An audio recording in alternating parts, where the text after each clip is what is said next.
Welcome back to another one of my videos. In today's video, I'm going to show you how I make my seeded rye sourdough bread. Now, a couple months ago, I started my own sourdough starter, and since then, I've been kind of playing around with different recipes and different ingredients and different proportions, and I'm really happy with how my recipe has been turning out. So I figured I would just share it with you guys in case you're looking for a really delicious seeded rye sourdough bread. And I am by no means a sourdough or a bread making expert.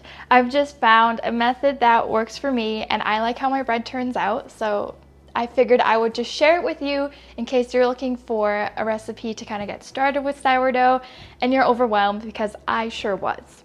That being said, if you are a sourdough expert watching my video, please let me know if you have any tips or tricks that I can use next time to improve my bread. Now, without further ado, let's get into the actual video.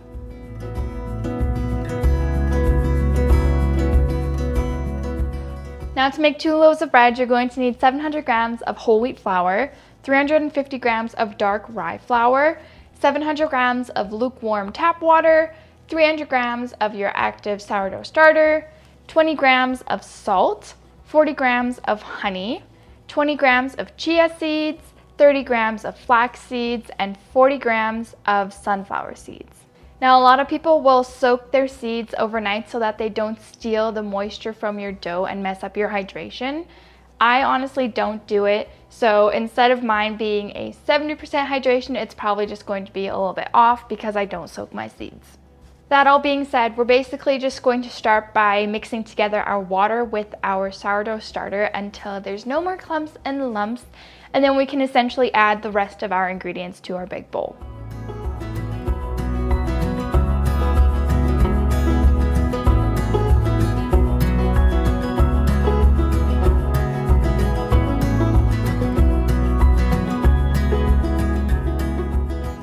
Now, I usually find it easier to just add my flour gradually, so I'll add about half of my flour first and then the other half, and that's just going to make it a little bit easier to mix in. Now, you can use a whisk, a spatula, or sometimes I'll even use my hand mixer and just kind of use the little hooks to kind of knead it together.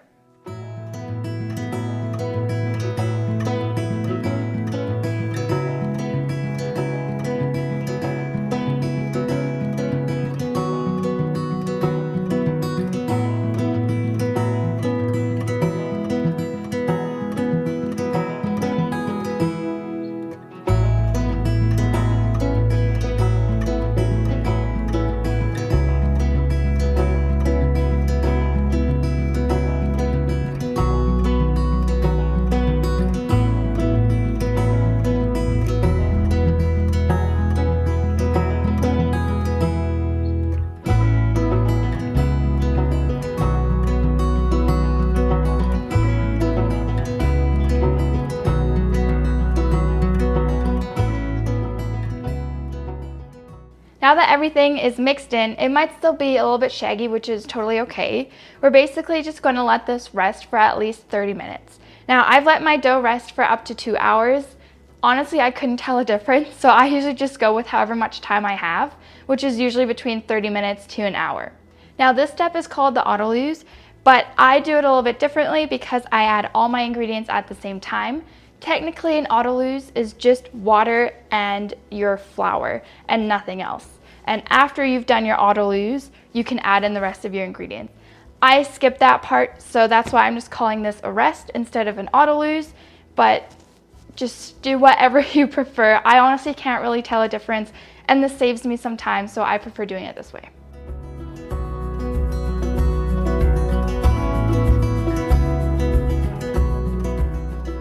Now starts our stretch and fold period. So over the next 2 hours, you're going to want to stretch and fold your dough at least 4 times, so every half an hour. But I usually stretch and fold it 6 times within the next 2 hours, which is about every 20 minutes. Now, every time that you stretch and fold your dough, it's going to be a lot easier and a lot less sticky. So I prefer to just take it out of my bowl and do it on my countertop so I have more room to stretch and fold it. But you can technically do it straight in your bowl, which is what most people do. But my bowl is super flimsy, so it's hard for me to stretch it and fold it without it going everywhere. Now, basically all you do for your stretch and fold is take each corner, pull it up, stretch it, and then flap it over itself. And you want to do that from each side. And if your dough is super sticky, you can always wet your hands, but honestly, I just deal with it.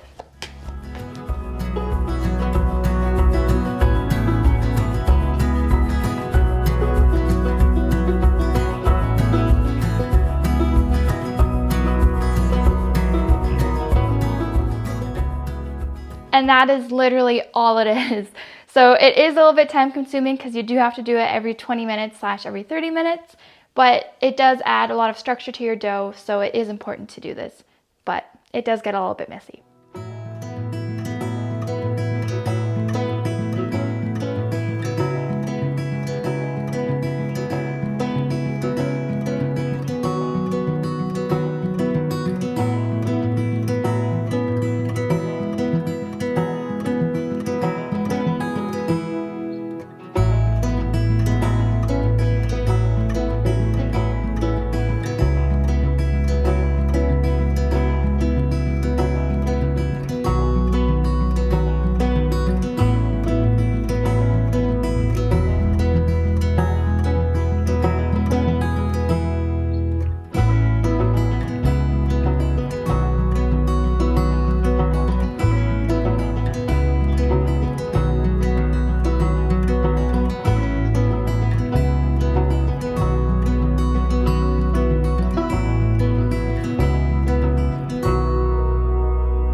We just finished our last stretch and fold, and as you can tell, our dough is not really sticky anymore. It's super easy to handle, which is exactly how you want it to be.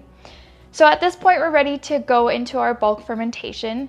So I'm just going to return it back into my big bowl here, and I'm just going to let this sit on my counter for 3 to 4 hours. Now after bulk fermentation, I'm simply going to take my big bowl and just stick it into the fridge overnight.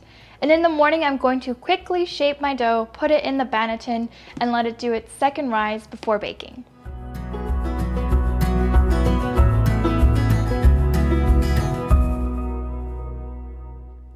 It's the next morning and we're ready to shape our dough.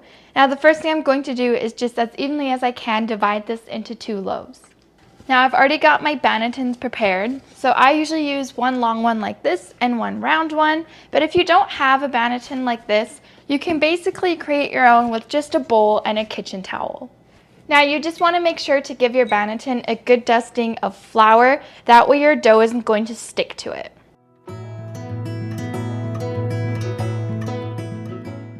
Now there's a bunch of different methods to shaping your dough. Sometimes I'll switch it up, but I'll usually just kind of start grabbing from the outside and pull it towards the inside until I have a nice tight crust.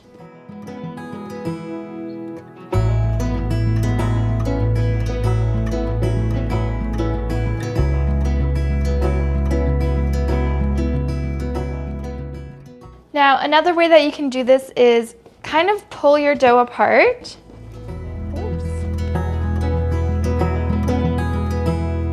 Kind of like a square.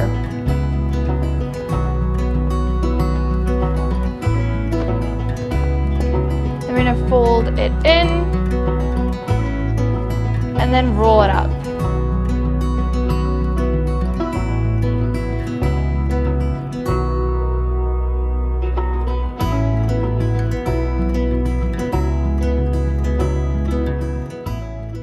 I'm just going to cover these with a kitchen towel, and we're going to let these rest for another 2 to 3 hours.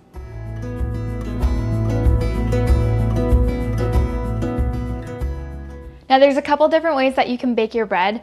Now most typical, you would use a Dutch oven, or basically just something that has a lid kind of like this. And that's just going to allow the moisture and the heat to be trapped, and it's just going to give you a really nice crust. But if you just have one Dutch oven, or you don't have one at all and you're baking multiple breads, you can use a baking sheet or even like a tin like this. That being said, we're going to preheat our oven to 450 degrees Fahrenheit or 230 degrees Celsius, and we want our tins to be preheated as well. So as soon as we turn on the oven, we can just put our tins or our baking sheets right in there as well. Now once we actually put our bread into the oven, we're actually going to reduce the heat down to 400 degrees Fahrenheit or 200 degrees Celsius. Now I like cutting out pieces of parchment paper that are roughly the size of the tins that I'm using. So this one's for the Pyrex tin, and this one's for that black Dutch oven type thing. Now this is also going to make it a little bit easier to handle my dough and to drop it into my tins without it going everywhere. Now I simply lay my piece of parchment onto my dough and just flip it over.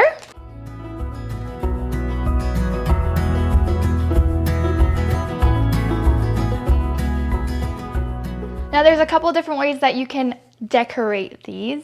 Now you can either sprinkle it with some flour. Technically you use rice flour, but I don't have any, so I just use regular flour and it works out fine for me. Or you can spray it with some water, which is going to act as a glue for any seeds that you want to put on top. Now I usually use sesame seeds, flax seeds, and just some rolled oats, but again, you can do whatever you have on hand.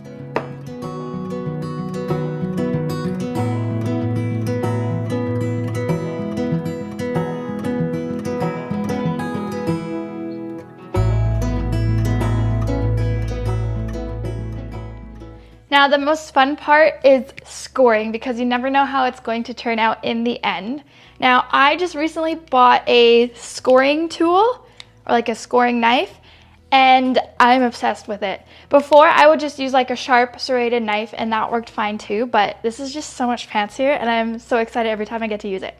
Now there's a bunch of different ways that you can do it, and honestly I just switch it up every single time. But for my oval loaf, I usually just do 3 diagonal cuts that are all kind of deepish. And then for my boule, I will do a couple like cutesy things on the sides and then my deep cut just down the middle.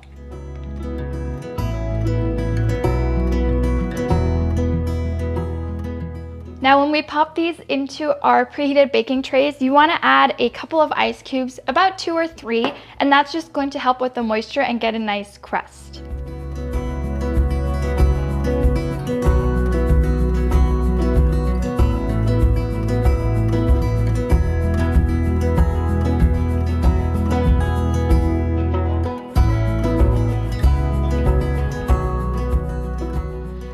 Now don't forget to lower your heat to 200 degrees Celsius or 400 degrees Fahrenheit.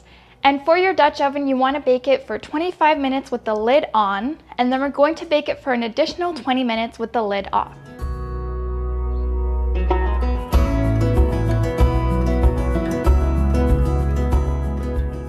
And you know that your bread is baked through properly if it has an internal temperature of 98 degrees Celsius or 210 degrees Fahrenheit. Now you want to let your bread cool off for at least an hour, but ideally until it's completely cooled off before cutting into it. So that's going to be everything for today's video. If you enjoyed it, you can give it a thumbs up or write me a comment down below. And as always, the whole recipe is going to be in the description box as well. And I'll also make a timeline of roughly when I do each step, and hopefully that can help you as well.